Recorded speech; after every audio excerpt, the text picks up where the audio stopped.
La Fundación de la Historia, como ustedes ya saben, con el auspicio del Centro Oficial de las Fuerzas Armadas, ha convocado a esta nueva conferencia, una de las últimas del año.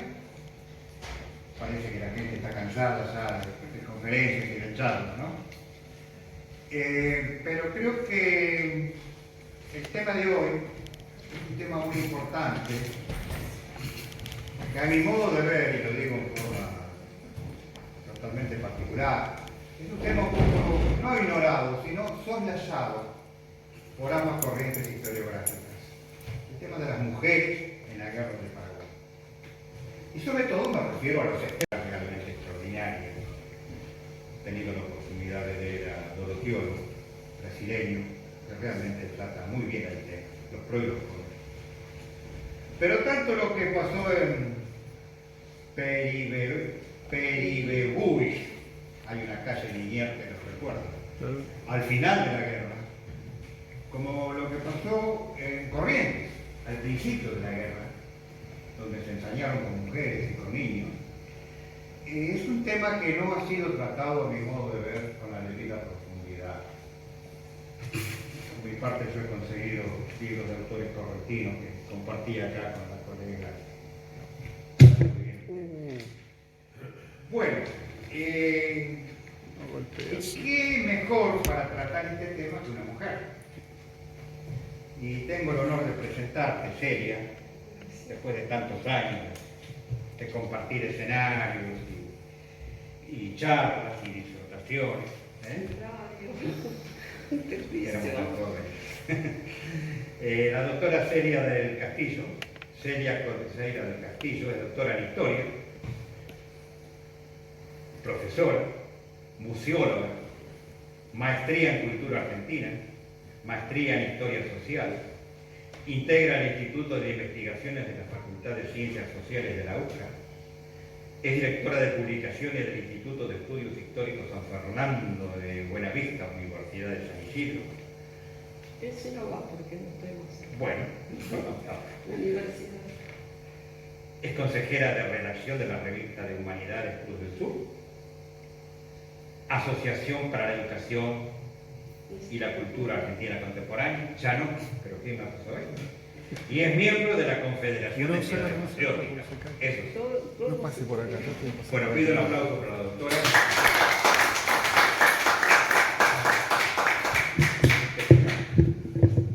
Bueno, queridos amigos, les doy la bienvenida. Aunque somos pocos, vale la pena empezar a tratar un tema que a lo mejor a ustedes, que la mayoría son hombres, les parecerá un poco raro, que yo me haya puesto a trabajar el tema de las mujeres, porque veía que en la historiografía prácticamente no aparecían, especialmente referidas al tema de la guerra del Paraguay. Entonces yo preparé una investigación que la voy a compartir con ustedes y que tiene que ver cómo estaban organizados los grupos en el que participaban las mujeres. El estudio de la historia de la mujer se inició como ciencia, digamos, hace unos 50 años, junto cuando apareció la idea o el concepto de género para diferenciarse de los varones en la historia.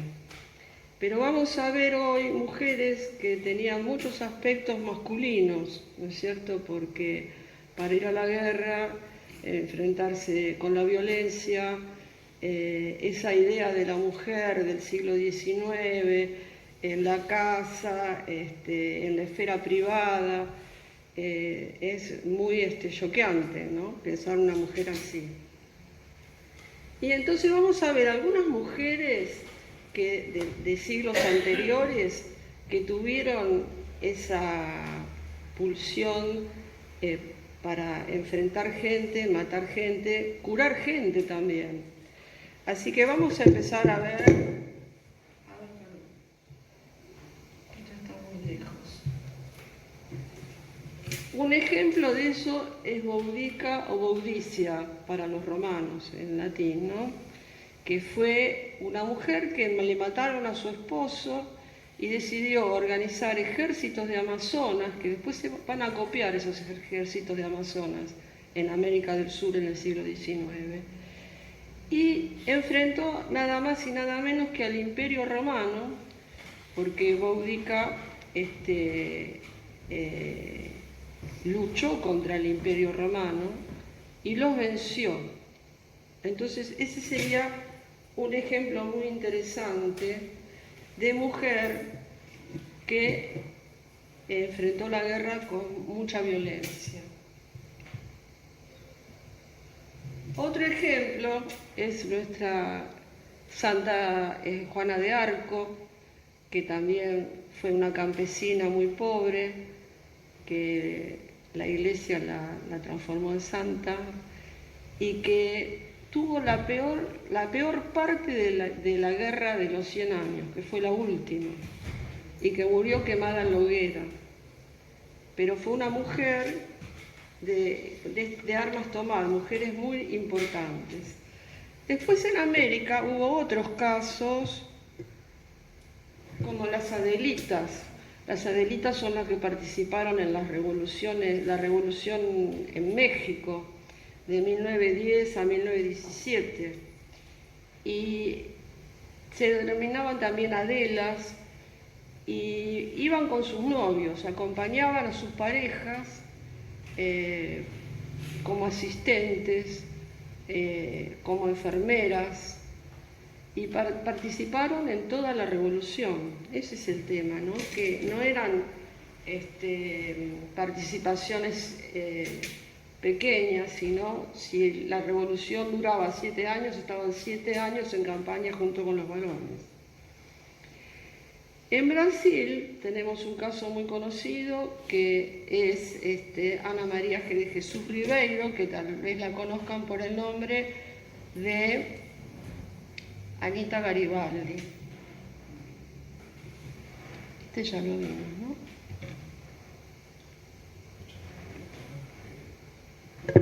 Ahí está, Anita Garibaldi, que conoció a Garibaldi en Brasil, cuando él vino con toda su revolución republicana, y Anita estaba casada con un zapatero, pero resulta que cuando lo conoció Garibaldi, le fascinó la manera de pensar y los ideales, y bueno, siguió viviendo con él.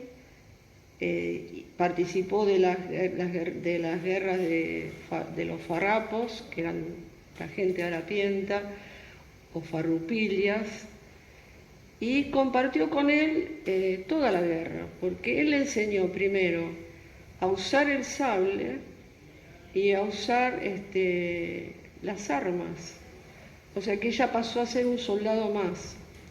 Y tan importante fue que cuando ellos se fueron a Italia, ella siguió luchando por la independencia de Italia. Y ella tiene en Italia tiene un maravilloso monumento que es exactamente igual al de Garibaldi, que está acá en Plaza Italia, pero con el cuerpo de ella. Y fue declarada heroína nacional, tanto en Italia como en Brasil. Después tenemos a Juana Gabriela Moro de López, que apodada la Emparedada, porque sufrió ese martirio. Era la que dirigía una red de espionaje en Salta, y en castigo los enemigos la emparedaron. Pero los vecinos se dieron cuenta de que algo estaba pasando, seguramente ella gritaría o manifestaría de alguna manera su dolor, y la salvaron, y siguió siendo una espía, que es raro pensar una espía, ¿no es cierto?, en el siglo XIX, como ella en una región de Salta que es diferente a otras regiones.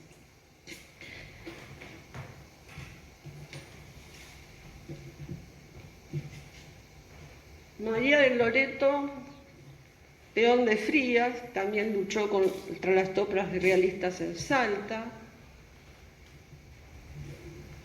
¿Quién no recuerda a Juana Zurduy, ¿no? La capitana, con las líneas de Ayohuma y Vilcapugio, Tucumán y el éxodo jujeño. Estuvo en todo, ¿no?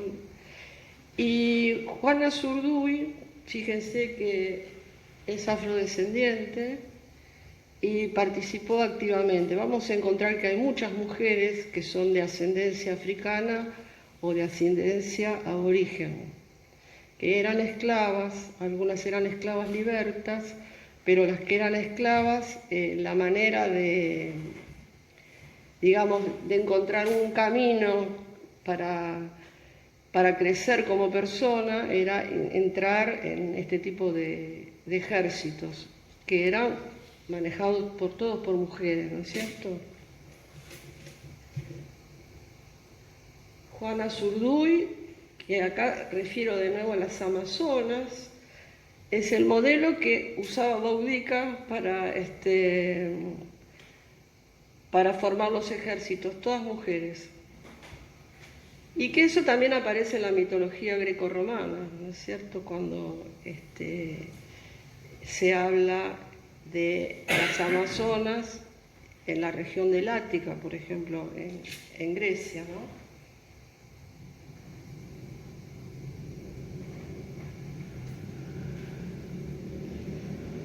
Bueno, esta es la magnífica hermana de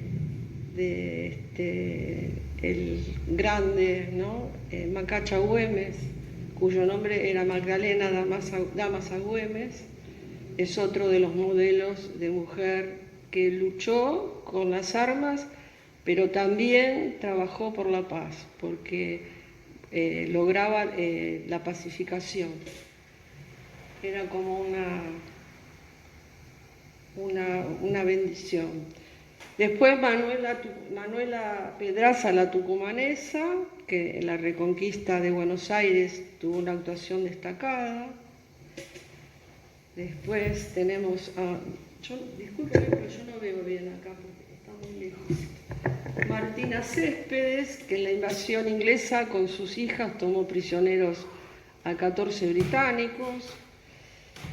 Después una brasilera muy interesante que es María Quinteira de Jesús Mederos, que se llamaba Soldado Medeira, y que luchó contra los portugueses en Brasil un poquito antes de que empezara la Guerra del Paraguay en 1850 y pico. Y ella organizaba los ejércitos, convocaba a las personas y bueno, todo esto nos va mostrando cómo la mujer se va metiendo en el tema de las armas. Jovita Alves Feitosa es un caso curioso, también era una persona afrodescendiente. Ella tenía 17 años y lamentablemente había perdido a su madre y su padre se había casado nuevamente y no quería vivir con su familia, entonces se incorporó al ejército, se vistió de varón, se cortó el pelo, y en el ejército la tomaron porque creyeron que era un varón, pero después se enteraron que era una mujer y entonces Pedro II, que era muy astuto, en vez de castigarla o echarla del regimiento, decidió usarla a favor, en el sentido de que promovió la figura de ella como una mujer valiente en contra de los varones que eludían cumplir con sus deberes militares, por ejemplo. Ese es otro caso. Después tenemos a Señorina López, si está ahí, que también era una liberta y que fue trasladada con su familia a Paraguay en 1863 y sufrió muchísimo porque fue sometido a todo tipo de vejaciones y sin embargo fue rescatada por el ejército brasilero.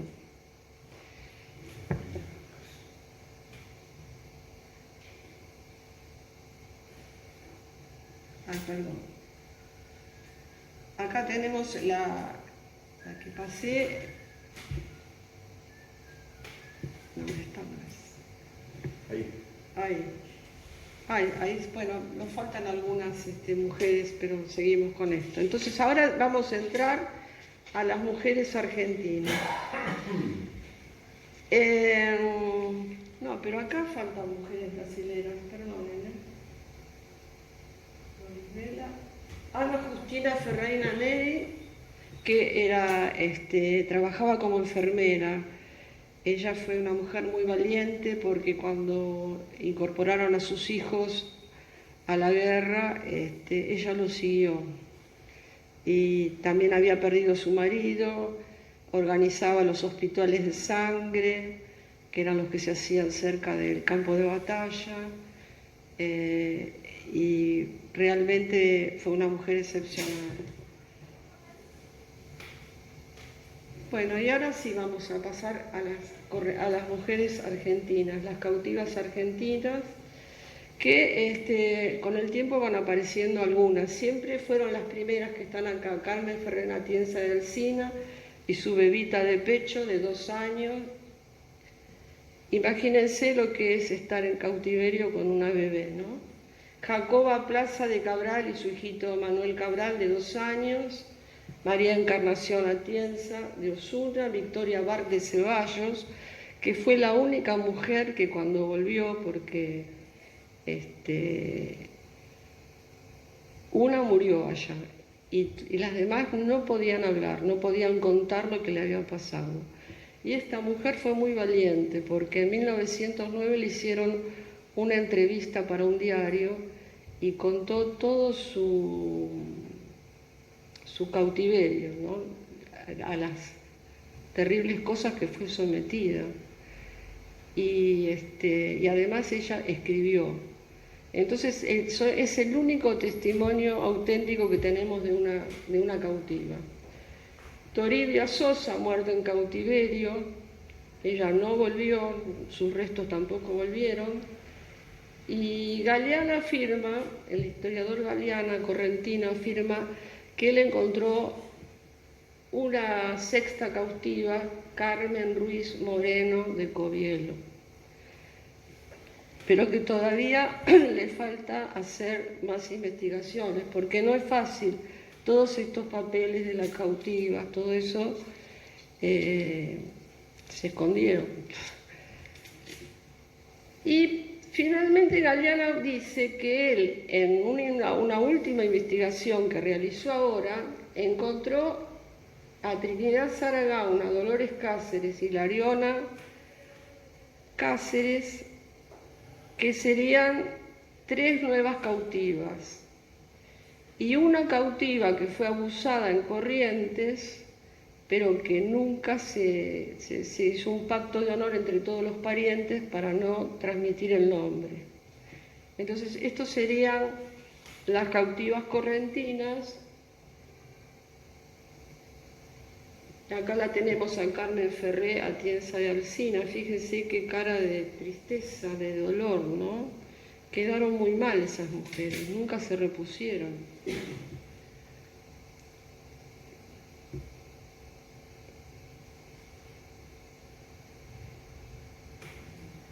Este es el monumento a las cautivas, que lo hizo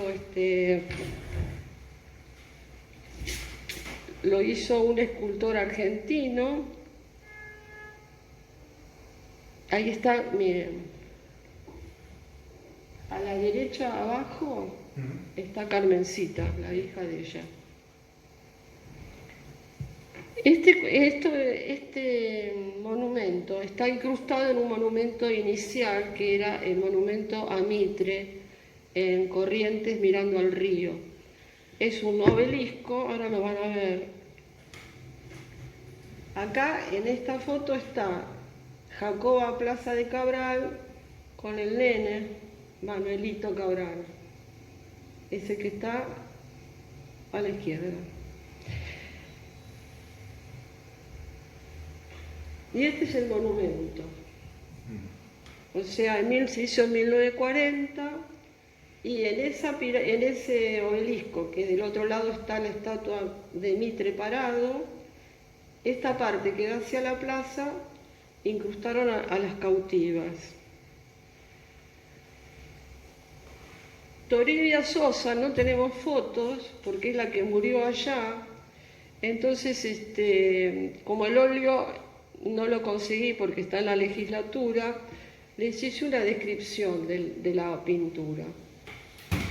En la escena, en la cama, está Toribia muerta, ¿no es cierto? Mientras las cautivas la acompañan en su tránsito al Señor. Dos de ellas se encuentran arrodilladas y descalzas. Otra abraza al niño Manuelito y a su lado se encuentra Carmencita con las manos unidas rezando. De pie otra cautiva reza por el alma de Toribia. Debajo de la imagen hay una repisa angosta que se encuentra una vela encendida.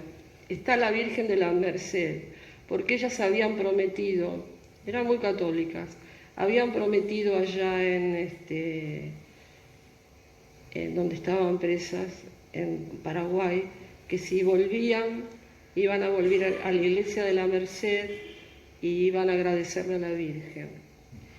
Y por último se puede apreciar una ventana abierta con esos fierros gruesos cuadriculados que indican que estaban realmente en una prisión. Bueno, acá está Jacoba Plaza de Cabral con su niño, que el niño se salvó, vive. Y esta es la Valiente, la que escribió su propia historia de cautiverio. Y esa es Carmencita, a la nena la llamaban la cautivita. Y este es el actual templo de la Merced, donde ellas están enterradas, están las urnas, porque ellas estuvieron enterradas en un cementerio de Corrientes. Y después, hace unos años, decidieron todo el pueblo que tuvieran su urna propia dentro de la iglesia de la Merced, y la única que tiene la urna vacía es la que murió en Asunción, murió en Paraguay, que no llegaron nunca los restos acá, ¿no? Acá está cuando llegaron las 5 urnas que se colocaron en la iglesia. Y esta es la que está vacía. Bueno, ahora vamos a pasar un poco a hablar de Paraguay, porque para entender un poco la vida de estas mujeres y cómo sobrevivieron en la guerra, porque la guerra duró 5 o 6 años y ellas estaban permanentemente ahí, tenemos que pensar un poco cómo era Paraguay, que era muy distinto. A veces esa imagen idealizada que hay del Paraguay. Y tenemos que remontarnos a tiempos de los españoles. Y vamos a ver ahí que los guaraníes entregaron sus mujeres a los conquistadores españoles. O sea, como una cosa natural.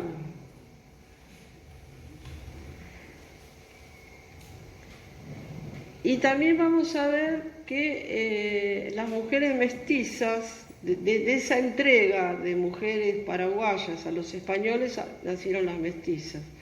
Y esas mujeres mestizas van a educar a sus hijos en el español y en el guaraní.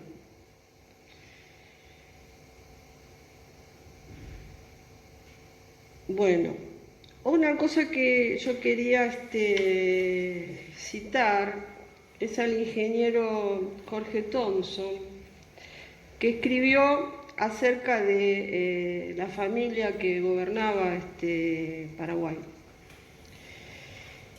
Y hace referencia, entre otras cosas, a la libertad o al libertinaje que había en la vida masculina, digamos. El ingeniero dice, López I empezó su reinado favoreciendo la fortuna de sus hijos de manera escandalosa. Y nombró a Francisco Solano López, él le dice López II, general del ejército y ministro de guerra, porque él quería ser mariscal. A su hijo Venancio lo nombró coronel y jefe de la guarnición de Asunción. Pensemos sin estudio, ¿no? Y Benigno fue nombrado sargento mayor del ejército, pero como no quedó satisfecho, se lo ascendió a almirante de escuadra. Es decir, que no se hacía la carrera militar, sino por designación de su propio padre, que lo había nombrado además vicepresidente. Esta gente manejaba los temas de guerra, ¿no? Después, otra cosa que es interesante destacar es que como su padre, Carlos Antonio López, había estudiado ciencias religiosas porque quería ser cura, y después cambió por el derecho, o sea, abandonó la carrera y cambió por el derecho. Quería hacer una campaña moralizante, porque la gente de allá, las mujeres como que tenían una vida muy disipada y que los hombres también. Entonces, en esa campaña moralizante impuso que no podía haber parejas que vivieran juntas si no estaban casadas. Mandaban hacer al interior evaluaciones a ver cuánta gente había en situación de estar separada y los obligaban a casarse. Y bueno, todo eso influye en la guerra.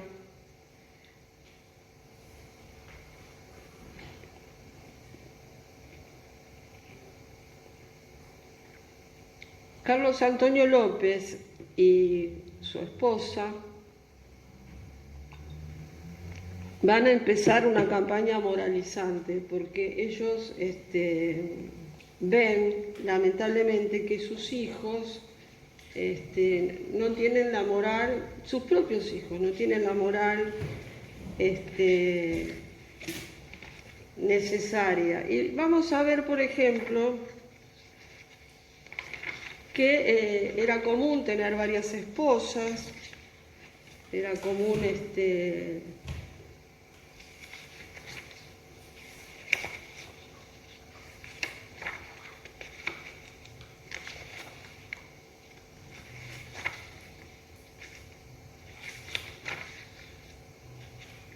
era común también que los indígenas capturaran mujeres, especialmente después de la guerra, y las llevaran a lugares lejanos.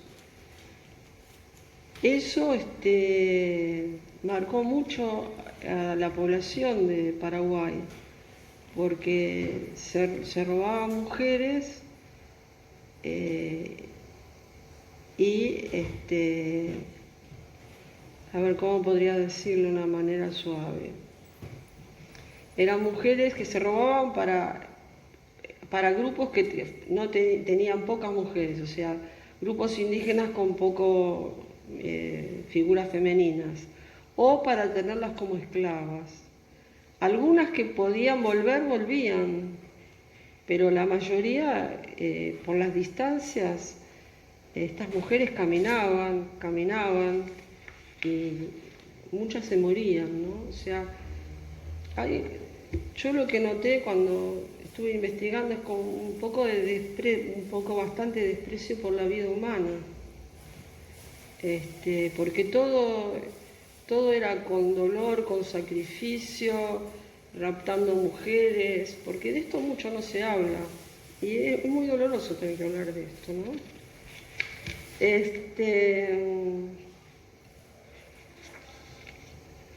Otro tema es cómo había organizado López la vida de las mujeres, la vida social de las mujeres. O sea, las había dividido en residentas y destinadas. Residentas eran mujeres que tenían que trabajar para el Estado obligatoriamente, pero que tenían la gracia de que el mariscal las respetaba, digamos.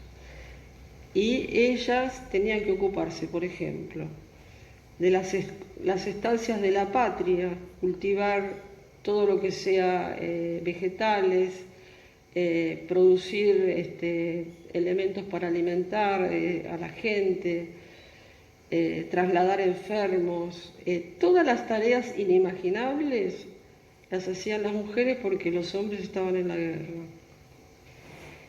Y las destinadas eran las mujeres de hombres que generalmente eran políticos o de clases altas, acomodadas, que el mariscal sospechaba que podían ser o espías o podían delatar, entonces las destinaban a los lugares más inhóspitos. Entre ellos hay dos campos de concentración muy conocidos que son Ajó y Espadín.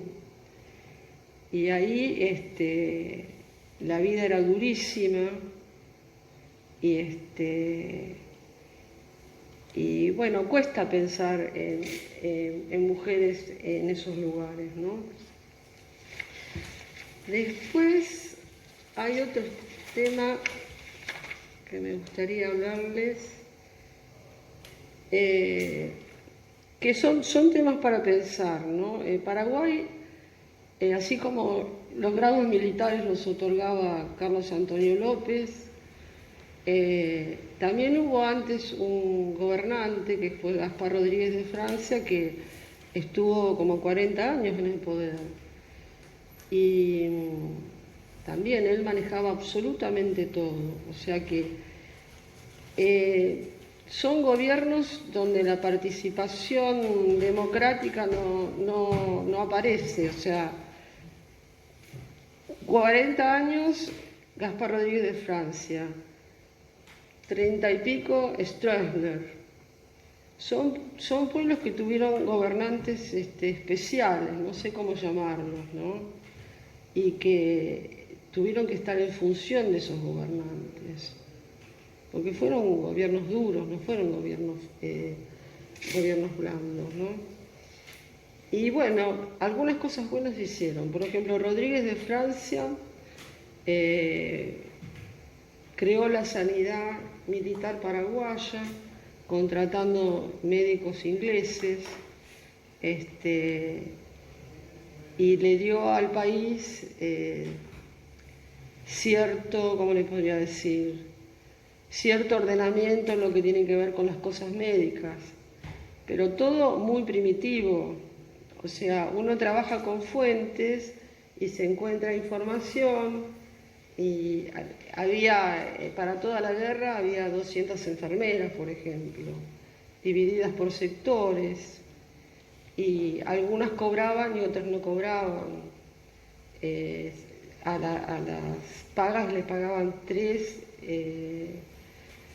pesos por mes, que era poquitísimo.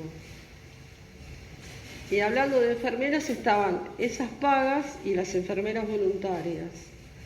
Las enfermeras voluntarias no estaban formadas, pero eran activas y trabajaban porque generalmente acompañaban a sus parientes. Entonces no solamente atendían a sus parientes, sino que atendían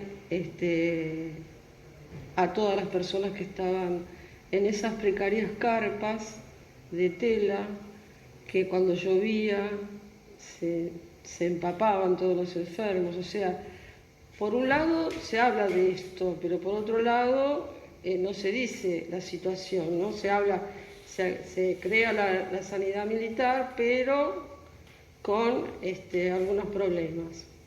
Entre las enfermeras hubo una gran mujer que fue Francisca Yegros de Yegros, que desde 1869 estuvo trabajando especialmente en el ataque de Peribeuy, y pasó a la historia porque el conde de, que era el yerno del rey de Brasil, del emperador Pedro II, mandó incendiar el hospital.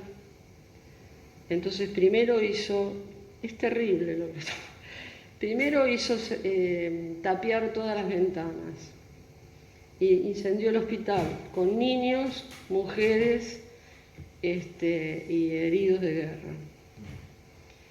Y ella murió, pero pudo salvar a su nietito que estaba ahí a través de una ventana, lo sacó y lo salvó. Pero este hombre es el mismo conde de, que va a generar la situación de Acostañú, que es horroroso, ¿no es cierto? 4 días antes organiza el incendio del hospital y la muerte de toda esa gente. Y 4 días después se produce la batalla de Acostañú. Entre las mujeres, hay muchas mujeres importantes. Por ejemplo, las mujeres que tuvo Mariscal López. Su primer amor, que fue Juanita Carrillo, la madre, su madre Juana Carrillo, que estaba desesperada por la conducta moral de sus hijos, ¿no? de los hijos varones. Ellos no entendían cómo podía haber tanto libertinaje.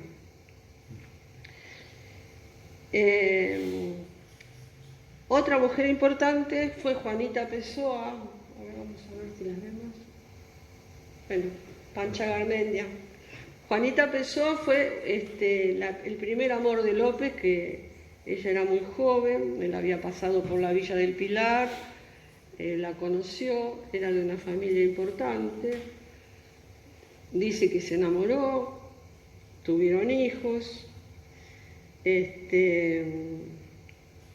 tuvo 3 hijos, Emiliano Víctor, Adelina Constanza y José Félix. Y Emiliano Víctor Pessoa López, que estudiaba en Europa y que cuando vino la guerra se fue a Estados Unidos. O sea que había un contacto permanente con Europa y con Estados Unidos en Paraguay. Bueno, Panchita Garmendia, que esta joven fue una niña que nació en una familia de los barrios Bedoya, que quedaron huérfanos. Y parece que Solano López se enamoró de ella, pero la familia Barrios Bedoya no simpatizaba con el mariscal, y entonces la puso presa, la torturaron, la lancearon y la mataron. Algunos historiadores dicen que fue la venganza de Mariscal López porque él estaba enamorado de ella y ella no quería saber nada con él. Y otros dicen que no, que él estaba enamorado y que nunca hubiera hecho una cosa semejante. Yo les cuento las dos versiones porque es así.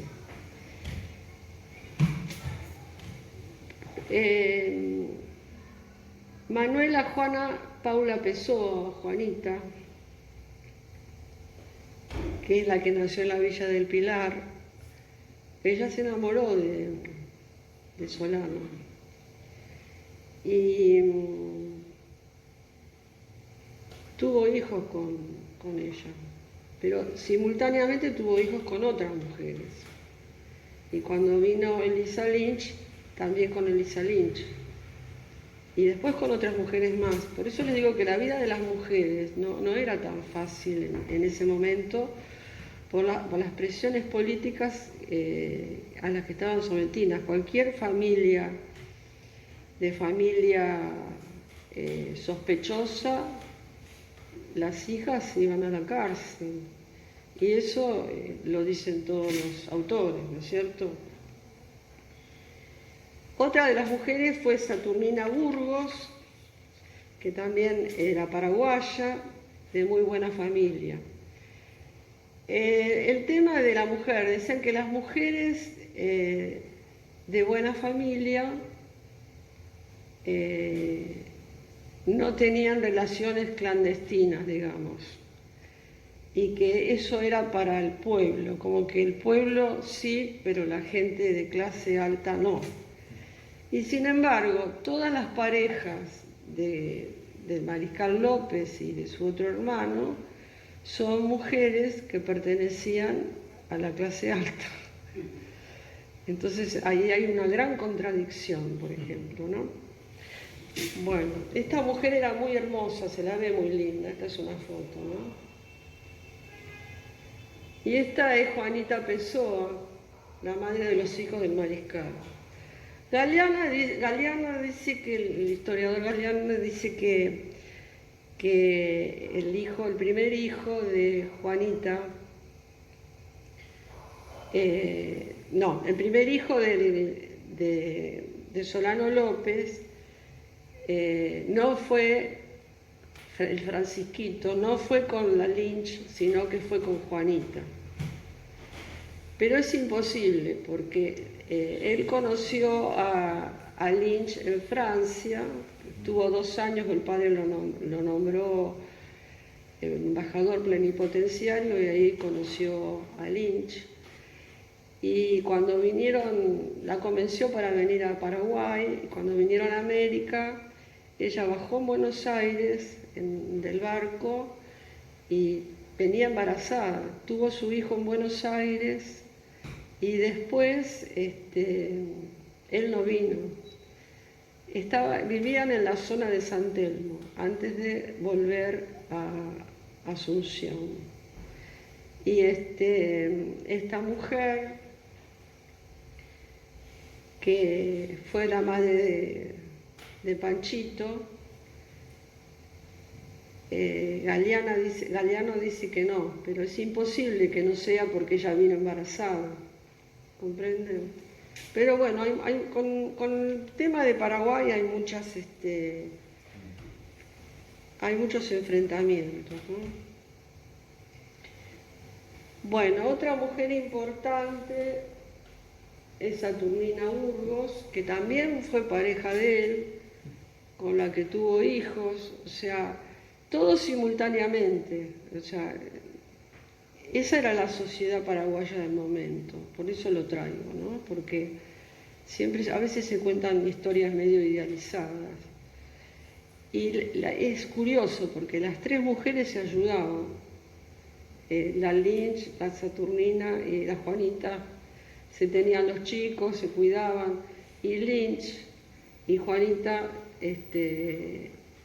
perdió a los 3 chicos. Y ahora les voy a mostrar una foto, un grabado, donde están las 3 juntas.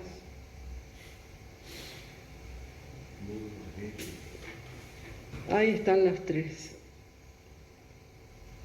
Y fíjense que los europeos, cuando se referían a Paraguay, decían que era la tierra de Mahoma, porque había muchas mujeres, había como un harem, o sea, lo que tenían, por ejemplo, Solano López y su hermano, era un harem, tenían varias mujeres y además se las llevaron a la guerra, que eso es lo terrible, y se llevaron a los hijos también a la guerra. Bueno, acá es Lisa Lynch cuando era joven, cuando llega. Lisa Lynch tiene una historia muy increíble también. Lisa Lynch era hija de un médico de la Armada Británica, no, de Irlanda, que pertenecía a Gran Bretaña. Y su madre era católica y el padre no. Tuvieron hijos y hay 2 historias diferentes. Una historia es que cuando se produce la epidemia, la hambruna, ¿no? La epidemia de hambre en Irlanda y no se cultivan papas, que era el alimento básico de ellos, y se muere el padre de Lynch. La madre de Lynch decide llevarla a la casa de la tía a Francia. Algunos dicen que la tía vivía en Inglaterra. No hay acuerdos. Según cada historiador tiene una historia diferente. Y entonces esta chica va a Francia y allá parece que lo conoce a Solano en un baile que dio Napoleón III en el palacio. También hay una historia que difama la vida privada de ella, que dice que ella fue a Francia, tenía 15 años cuando va a Francia, y que la tía la involucra con gente que la hacía trabajar y recibir hombres, ese tipo de cosas, ¿no? Que tampoco se sabe si es cierto, porque ella a los 15 años conoce a una persona, a un argelino que era médico también del ejército, y se va a Argelia, se casa y se va a Argelia. Vive 3 años ahí, después se escapa, es una cosa increíble la vida de ella, se escapa con un ruso que había conocido en Argelia a París y se instala en París. Y después ahí se hace la relación más efectiva con Solano y se viene para América, digamos. Pero si uno lo analiza, ella junto con Solano tuvo posibilidad de conocer Egipto, de conocer los otros países de Europa, Francia, Italia. Tuvo una vida, porque al morirse el padre, aparentemente, aunque ella hace una declaración en el librito ese de protesta, ella dice que su padre, que era médico de la Armada, sus hermanos también, que sus parientes habían nada más y nada menos que luchado con el almirante Nelson. O sea, tiene un currículum histórico impresionante que también es dudoso. O sea, muchos autores tienen en duda toda esa realidad, ¿no? A ver, esta es otra foto. Ella cambia la vida. Allá la odian porque es extranjera en Asunción, porque es inmigrante.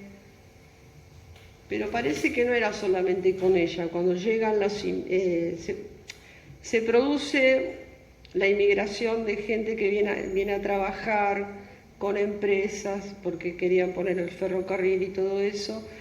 El ferrocarril, acerías, todo lo que había en Paraguay cuando empezó a salir a flote antes de la guerra.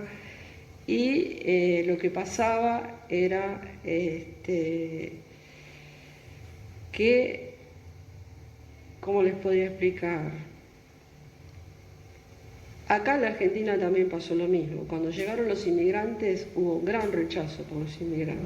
Siempre el que viene del exterior era rechazado, ¿no? Y ella era muy liberal, muy moderna. Por ejemplo, se cuenta que se introdujeron las peluquerías en Paraguay, que no había peluquerías. Hizo construir un teatro, ese tipo de cosas, ¿no? Que llaman un poco la atención. Bueno, Juliana y Fran de Martínez, bueno, es otro caso dramático que fue sujeta con el cepo, fue violada antes de ser fusilada.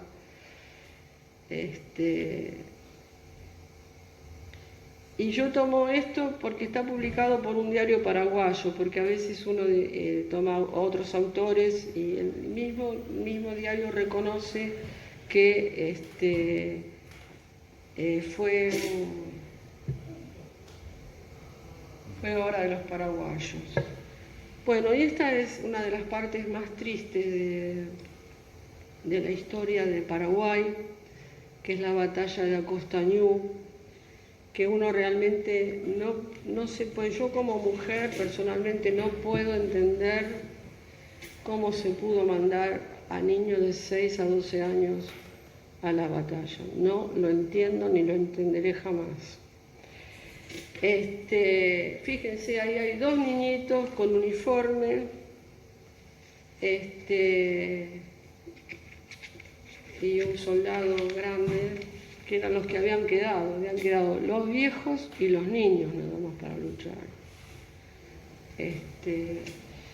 Y ahora vamos a ver esta imagen que es de la revista Harper's Weekly y que muestra a un niño después de la guerra. Ahí hay un texto en inglés escrito por el ministro por McMahon, que era el que había nombrado Estados Unidos como representante diplomático en Paraguay. Y fíjense lo que decía McMahon, un hombre que también era general, que estaba acostumbrado a la guerra. Sin embargo, decía, niños tiernos, de tiernos años llegaban arrastrándose, las piernas deshechas o con horribles heridas debido a sus cuerpos desnudos. No lloraban ni gemían ni imploraban auxilios médicos.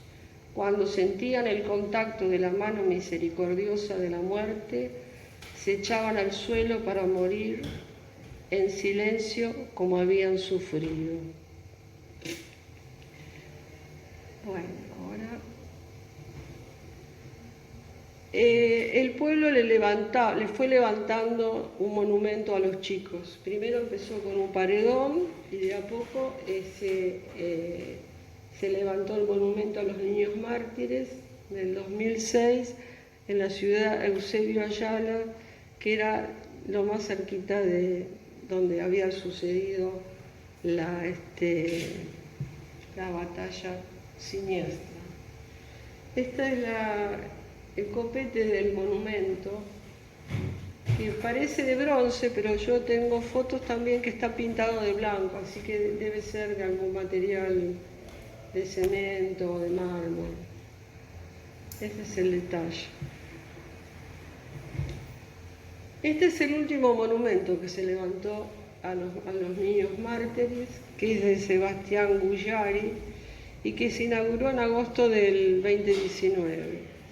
Es un monumento muy especial porque es la bandera del Paraguay, que está lanceada. Si se fijan, están incrustadas las lanzas. Tiene la imagen de los niños y algún que otro soldado. Estos niños padecieron de una manera horrorosa. Fueron recogidos por sus madres del campo de batalla. Es muy doloroso todo esto. Curuzú Dolores es el nombre del cementerio abandonado donde fueron enterrados los niños mártires. Las madres los levantaban lo que quedaban de los chicos, porque a veces estaban heridos de muerte y a veces les faltaban las piernas. Fue tremendo. Y los llevaban en carreta, las que podían, y si no iban caminando varios kilómetros, y los enterraban ellas con sus manos en este cementerio. Se hizo una cruz de madera para recordar el momento, pero este cementerio está en total abandono en Paraguay. Es un terreno. Bueno, vamos a seguir. Acá tenemos la cruz más cerca. Y después se han tejido muchas leyendas acerca de eso. Madres llevando a enterrar a sus hijos. ¿Cómo lo llevaban? Las paraguayas llevaban las frutas, por ejemplo, en canastas grandes. Entonces, en vez de llevar canastas, llevaban tablas de madera, subían a los chicos y como lo llevaba esta madre. A veces no estaba completo el niño, eran partes de los niños, pero para una madre, aunque sea una parte, era importante.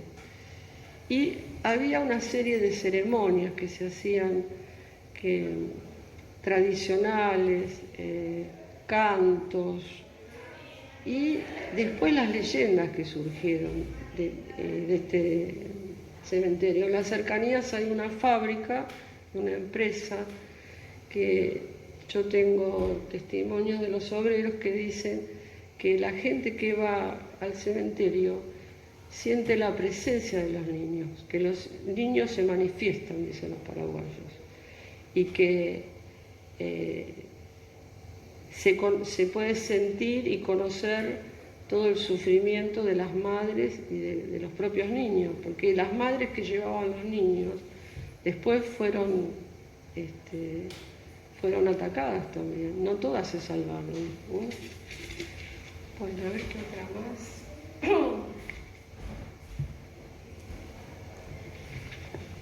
Este es el otro monumento que yo lo traigo porque es muy importante, que es el monumento a las residentas paraguayas, que eran estas mujeres que tanto se habían sacrificado.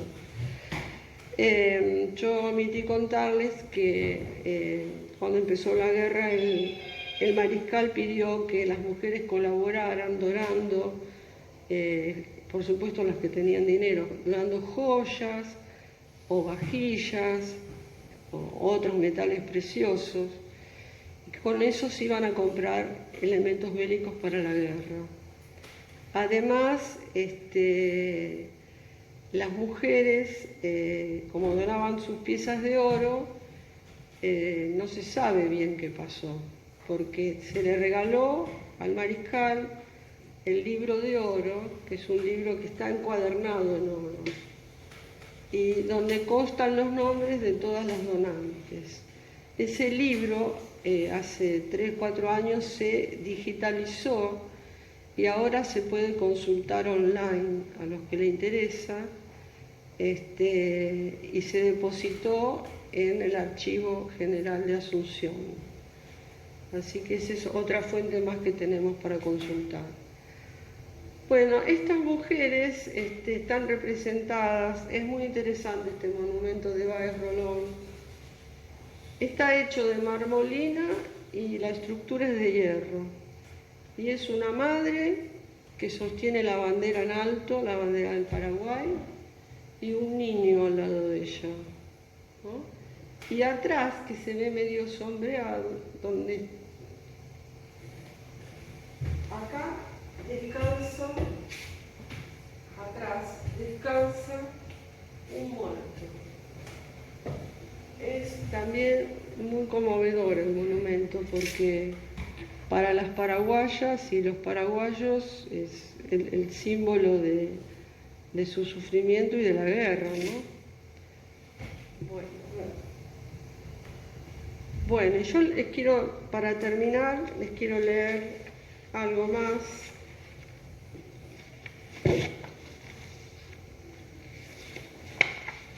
Que son las palabras: yo estoy con la paz, defiendo la vida y estoy con la paz. Y quiero leerle algunas palabras del Santo Padre, pero antes quiero decir 2 o 3 palabritas más. La contribución femenina a la guerra fue total, porque las mujeres se inmolaron, los niños desaparecieron, los hombres se murieron, quedaron los niños más pequeños y algunos viejos. La sociedad se tuvo que rehacer y la mujer pasó a tener otra función, que va a ser la de reproductora. Las mujeres tenían que tener hijos porque había que poblar el Paraguay, ¿no es cierto? Bueno, eso por un lado. Y por otro lado, en Paraguay, podría decir que recién a partir de no muchos años la mujer ha podido, digamos, crecer e independizarse, porque Paraguay en un momento no tenía escuelas, las mujeres no se podían formar, etcétera, etcétera. Bueno, entonces yo quiero compartir estas palabras de nuestro Santo Padre Juan Pablo II, que dijo: dirijo una vez más la palabra. Le quiero comentar, el Papa estas palabras las dijo en el 2005 en la 38ª reunión por la paz en el mundo, ¿no? Dirijo una vez más la palabra a los responsables de las naciones y a todos los hombres y mujeres de buena voluntad, sabedores de lo necesario que es construir la paz en el mundo. La paz es el resultado de una larga y dura batalla que se gana cuando el bien derrota al mal. Ante el dramático panorama de los violentos enfrentamientos fratricidas que se dan en varias partes del mundo, ante los sufrimientos indecibles e injusticias que producen, la única opción realmente constructiva es detestar el mal con horror y adherirse al bien, como sugiere San Pablo. La paz es un bien que se promueve con el bien. Es el bien para las personas, las familias, las naciones de la tierra y para toda la humanidad. Pero es un bien que se ha de custodiar y fomentar mediante iniciativas y obras buenas. El único modo de salir del círculo vicioso del mal por el mal es seguir la exhortación del apóstol Pablo, que dice: no te dejes vencer por el mal, mejor vence al mal con el bien. Bueno, y les pido disculpas porque hoy no me siento muy bien, y no quise faltar a la conferencia. Bueno, eso quería comentar.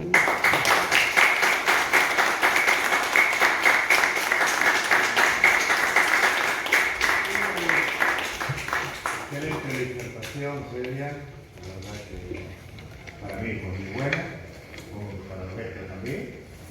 Tengo una preguntita para hacerte. Sí. ¿Por qué esas 5 mujeres y no otras? Bueno, eso tiene que ver con la invasión de Corrientes. O sea, esas mujeres fueron tomadas, pero seguramente serían sospechosas del mariscal. Eran familiares de correntinos que peleaban con el gobernador correntino contra la invasión paraguaya. O sea, habían estado en contra de la invasión paraguaya, entonces las tomaron como cautivas, se las llevan recorridos. ¿No eran esposos de militares? También, algunos eran. Esposos militares que peleaban en contra de la invasión paraguaya. Sí. Gracias. Y hay una cosa que yo quisiera preguntar. Sí. A mí me emocionó mucho cuando investigué o trabajé en algo sobre este. Si el Paraguay existe por la mujer. Absolutamente. En el año 1866 ya toda la producción agrícola la hacían las mujeres. Ya no había hombres trabajando en el campo. Paraguay y Perú. Trabajaron durante toda la guerra y trabajaron años después, porque muy bien no había mano de obra masculina. No. Entonces, si Paraguay existe porque existe la mujer paraguaya. Es algo que tampoco los paraguayos han tocado mucho. Bueno, se recupera Paraguay, tarda mucho Paraguay. Pero fue la mujer. Fue la mujer, hizo todo. Todo. Absolutamente. No había hombre. Y lo de los niños, que nos duele a todos. Es terrible.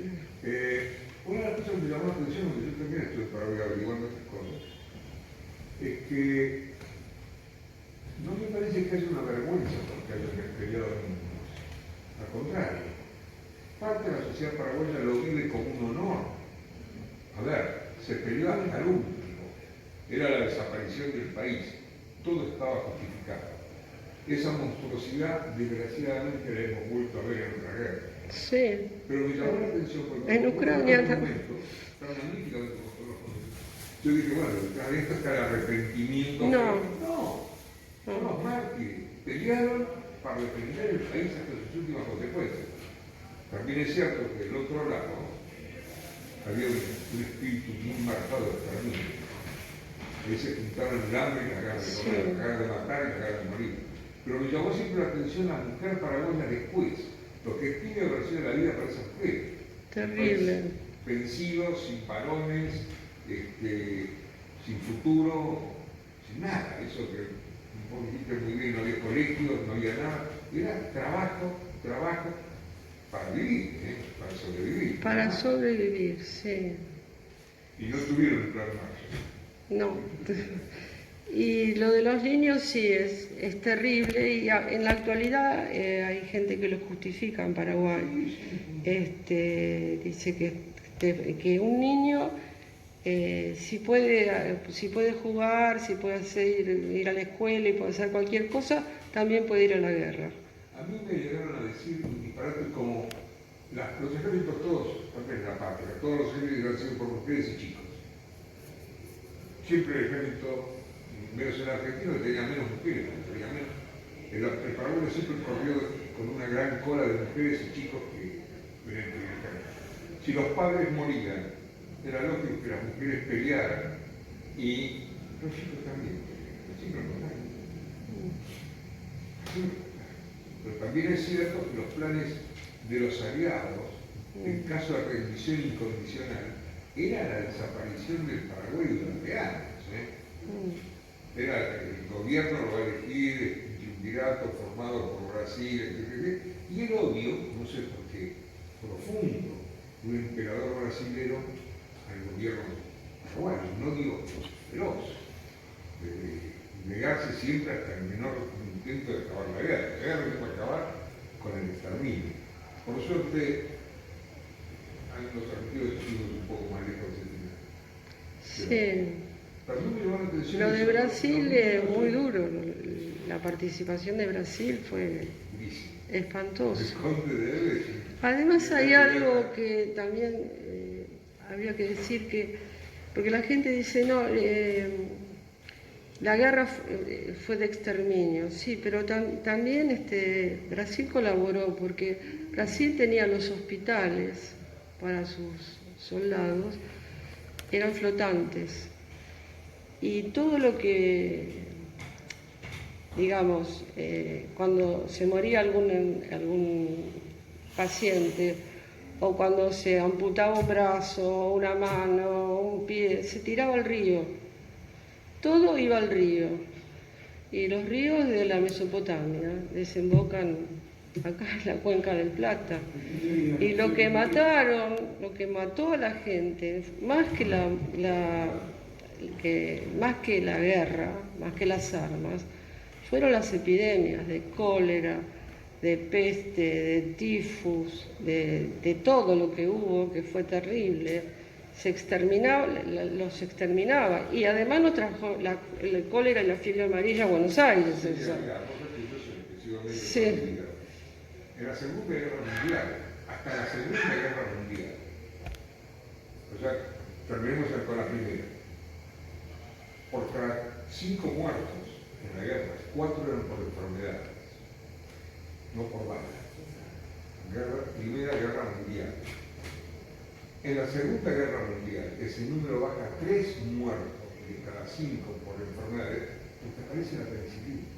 Y en esa época, no había nada. Las enfermedades, las muertes por epidemia, pero además no había otro problema que tenían los soldados y las mujeres que iban con ellos también, que ellos se bañaban en los arroyos, tomaban agua de los arroyos y estaba todo contaminado, o sea que ellos mismos se iban contaminando, o sea que es realmente una tragedia shakespeariana esto, es una cosa hay una horrorosa. ventaja que algunas cosas no saben los argentinos.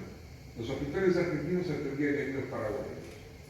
Los hospitales brasileños no atendían heridos paraguayos. Si había algún gesto de compasión en esa masacre, porque muchos paraguayos fueron atendidos en hospitales argentinos, con los mismos medios muy escasos. Rudimentario, sí. No, pero atendidos en el campo de batalla. Sí, en el campo de batalla los paraguayos eran atendidos. Yo sé porque tengo parientes. No sé por qué se dio, porque al lado de eso estaba la monstruosidad del exterminio, no sé. Bueno, pero con la guerra de Malvinas creo que pasó algo parecido, ¿no? Porque en una conferencia que escuché que organizó el doctor Geli Cantilo, un muchacho que era militar y que en Malvinas actuó y que le dispararon en la cabeza y lo dejaron, se estaba muriendo, que pasó un militar inglés y le dijo: usted es un valiente, le dijo. Eso es una cosa que me quedó grabada. Usted es un valiente, yo lo voy a ayudar. Y llamó a un soldado o algo que lo fue a buscar y lo mandó al Sheffield, que era donde estaba el hospital inglés. Y él contó, no recuerdo el nombre de ese veterano, un muchacho relativamente joven, él contó que le salvaron la vida porque tenía una bala en el cerebro.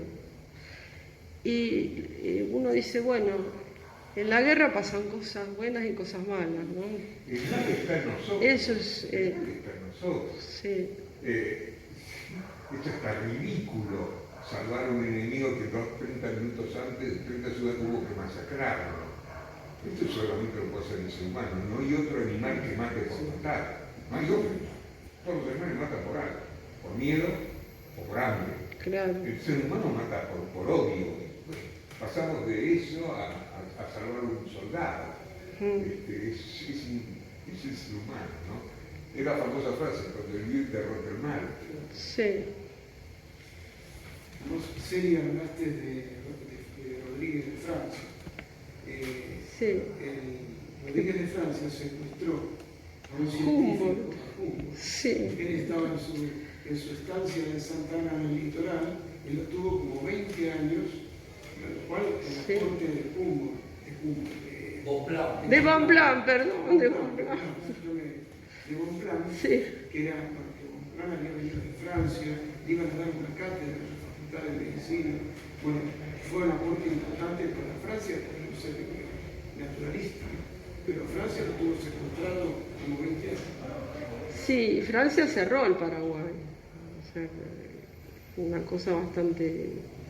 Lo incomunicó, digamos, con el resto del mundo, ¿no?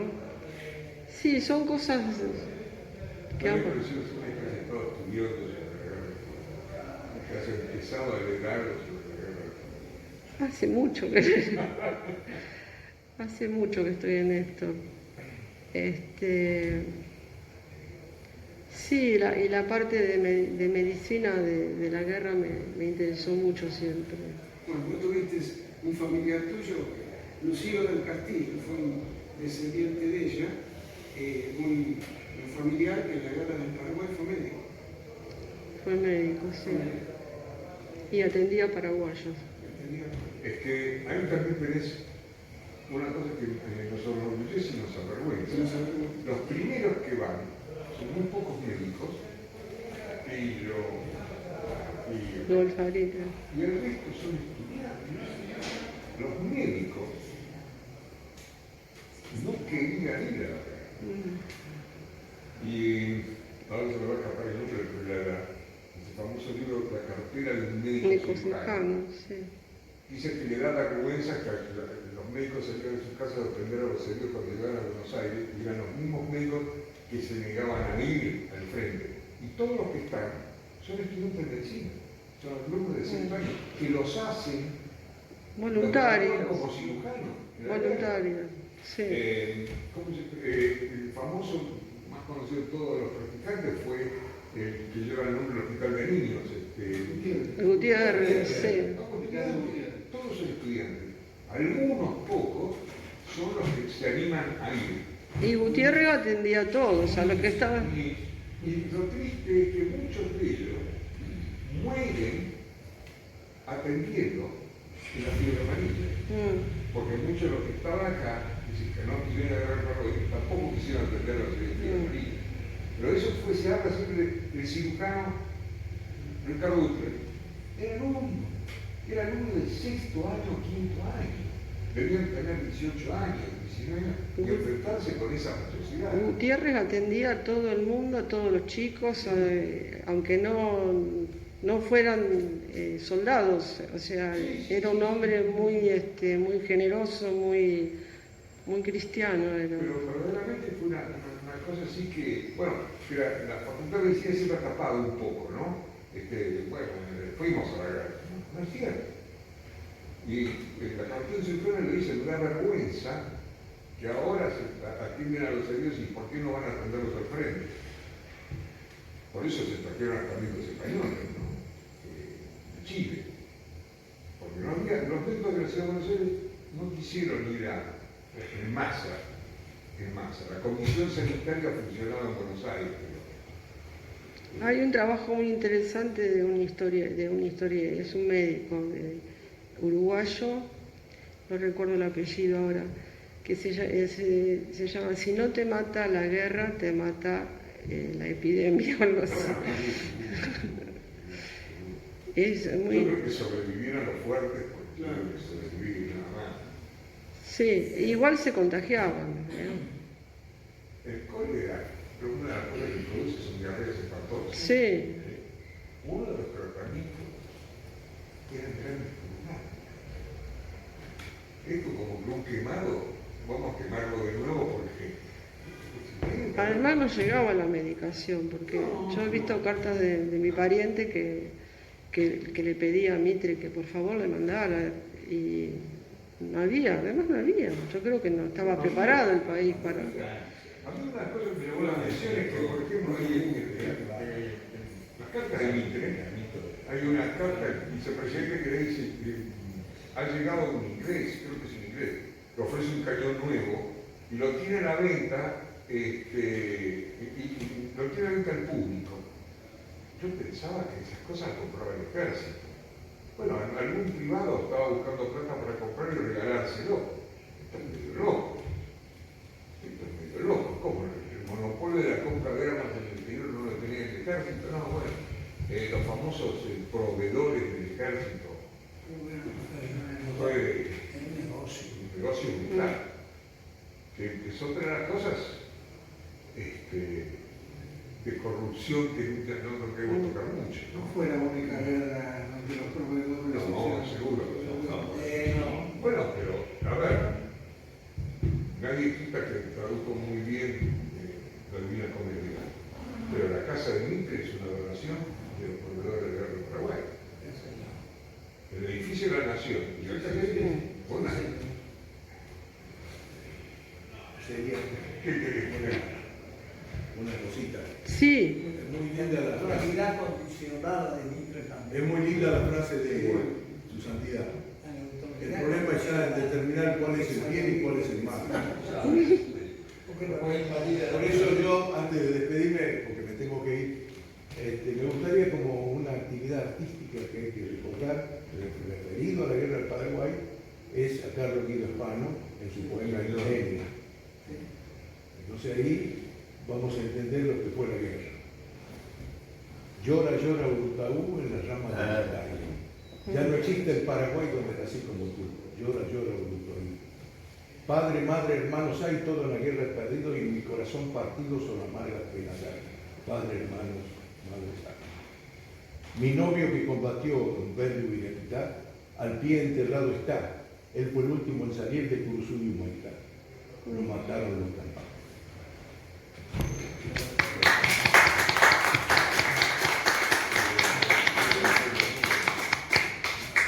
El hospital Lawson en sus inicios empezó atendiendo los mutilados, la gente que venía del Paraguay, y luego ese hospital que se llamó de inválidos se convirtió en el hospital Lawson. Y donde estaba el comando de sanidad, Caseros y Entre Ríos, después fue atentado, ese, que vale la pena, no sé cómo estaba, pero los mármoles que tenía, es el primer hospital italiano de la ciudad de Buenos Aires, que no lo llegaron a inaugurar porque cuando lo terminaron se lo agarró el ejército. Claro. Y después les costó mucho Eso lo sé porque pasé muchos años en el hospital interior. Les costó mucho a las autoridades italianas que se lo devolvieran. Y a mí yo la primera que lo vi, yo no lo sabía. Yo había ido a ver algo de historia argentina.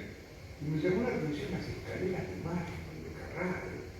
Claro, por una institución militar, esto así. Era el comando de sanidad, pero construido así. Me dicen, bueno, no, era un hospital militar, era un hospital italiano, y no lo llegaron a inaugurar. Pero el comportamiento de mis colegas no fue tan sano. De los que fueron héroes.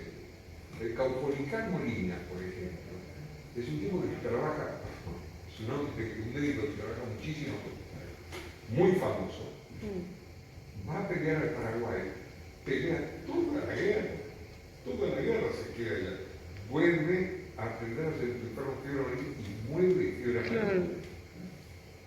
Y está olvidado. Sí, Caupolicán Molina. Y no mucha gente sabe lo del fundador del Hospital de Niños, que viene de allá y él se enamora de los niños que ven la guerra. Sí. La tesis de él es sobre parto, no tiene nada que ver ni con la guerra ni con nada, era una tesis sobre parto. Termina la guerra y ve chicos, y ahí vuelve y piensa que debe haber un lugar para internar chicos, y casi lo mata. Casi lo mata. ¿Cómo se internaron chicos? Los chicos tienen que estar solos. Sí, eso era duro también, ¿no? Allora, una preguntita, no soy médico acá, yo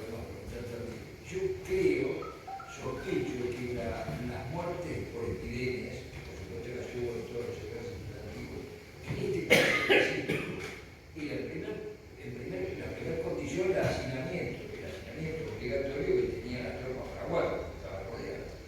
Y segundo, creo yo, la no asistencia sanitaria a los negros que daba el Imperio Brasil. El Imperio Brasil llevaba a los esclavos negros y no le importaba que no volvieran, que tenían enorme cantidad, no los trataban, inclusive si quedaban heridos los dejaban morir.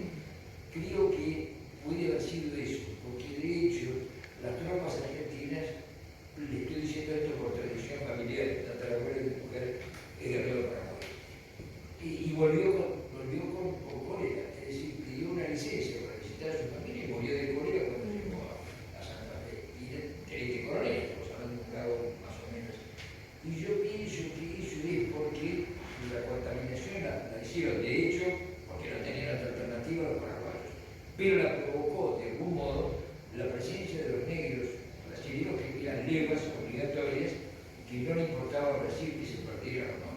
Creo que algo de esto tiene que ver, porque fue muy fuerte eso, ¿no? Bueno, Paraguay también tenía esclavos negros. Sí, pero no la proporción que tenía Brasil. Sí, que también estuvieron en la guerra, ¿no? Aparte hay que reconocer una cosa, ninguno de los 4 países que intervienen tiene la menor idea de cómo organizar un ejército de ese tamaño. 5.000 hombres, entre 4.000 y 5.000 hombres en la campaña de San Martín. Y de golpe, señores que habían empezado como tenientes de artillería en el sitio de Montevideo, nombrados generales de un ejército de miles de hombres, en la otra punta del país, sin camino, sin ferrocarril, con pocos barcos, no tenían ni idea. No tenían idea ni siquiera de preceptos que había dicho Napoleón.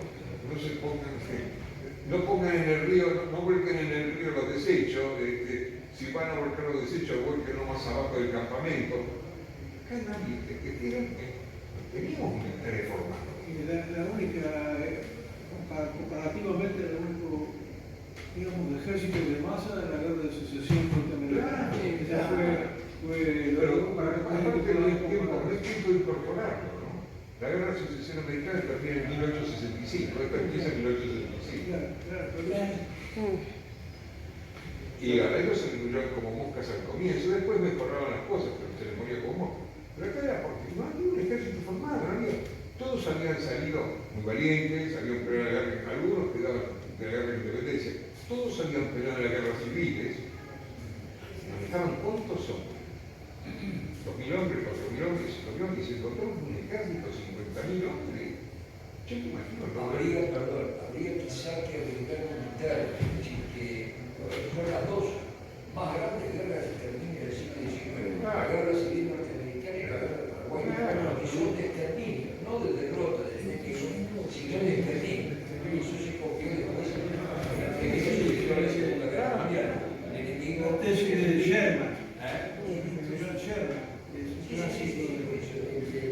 tema es este, ¿no? Bueno. El tema es este, claro, esto lo convierte directamente a Paraguay el hecho de haber combatido con niños. Cuando una patria combate con niños, dura por la eternidad. Nadie puede cancelar eso. El que combatió con chicos, el que puso a los chicos en el frente, quedan para siempre.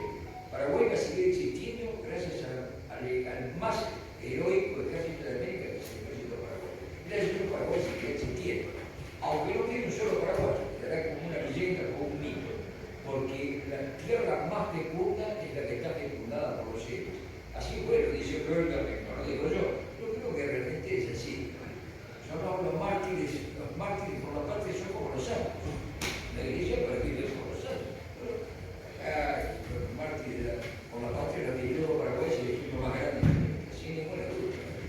Sin ninguna duda. No vemos que Gutiérrez, que ha visitado también, ¿no? Bueno, amigos, vamos a cerrar, vamos a hacer un poco de